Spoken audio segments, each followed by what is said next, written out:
focused just on recruiting, bring them in, and let the chips fall where they may. Other people are bring them in, nurture, leadership development, relationship building, those types of things. Where do you fall?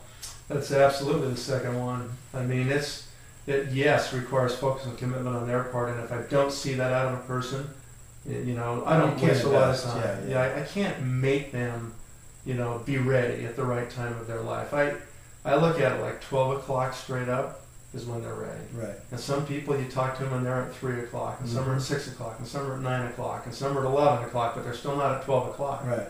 So I'm just going to go, when I recruit, I'm going to talk to enough people that I hit them right at 12 o'clock when they're ready. Mm.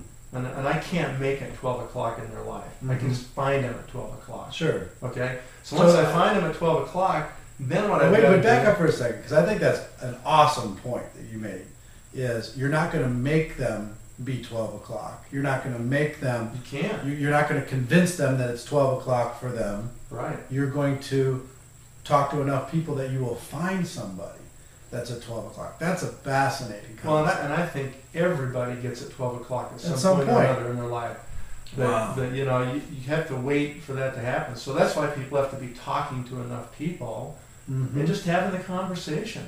Right. And if they're 11 o'clock, put them in the file and call them back in 6 months. Call them back in a year. Some of my best people, it took me 5 years to get them in. Sure. 5 years of recruiting them. Wow.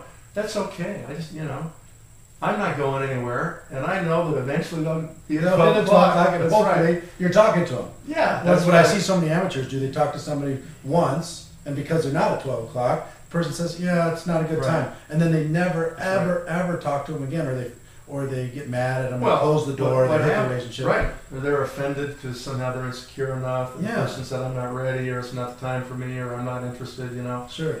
None of that means anything. They'll eventually get there. What do they have? They got nothing. They got a job, maybe. Right. But they'll probably lose anyway, or they're not going to stick with it anyway. They're not going to have any future anyway. They're just renting their life to somebody, okay? Right. So eventually you got the gold.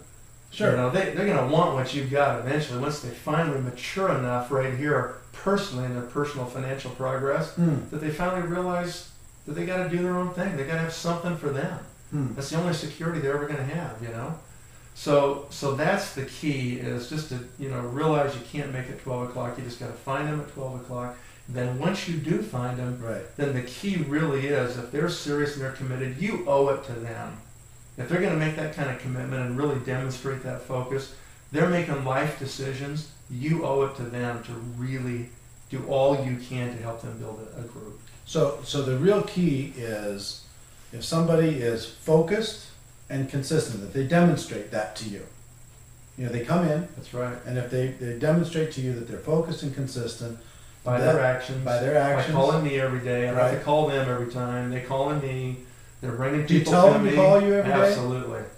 Okay. And when I sponsor somebody, it's a partnership. And I say, look, you could never afford to hire me. You couldn't afford my hourly wage. But I'll work for you for free, as long as you do these things. And what are the things you ask them to do? You're focused, you're committed, you call me every day. We're going to get you to leadership immediately, as fast as we can, in the next several months, okay? And what I want is, I don't want you to even look sideways for a year. Not even one hint of it. Right. If you call me 3 months in and you got that nasal tone in your voice, Nathan, it's really hard, I don't know. I'm pretty much going to give you dial tone. Right. Because I don't have time. Right. It's 1 year commitment. You got to be focused. You got to be serious. You got to be committed. You got to call me every day. You got to be putting people in front of me. We got to be doing launch calls, launch meetings at your house. We'll start to travel to your group wherever it starts to develop, and we're going to chase the business.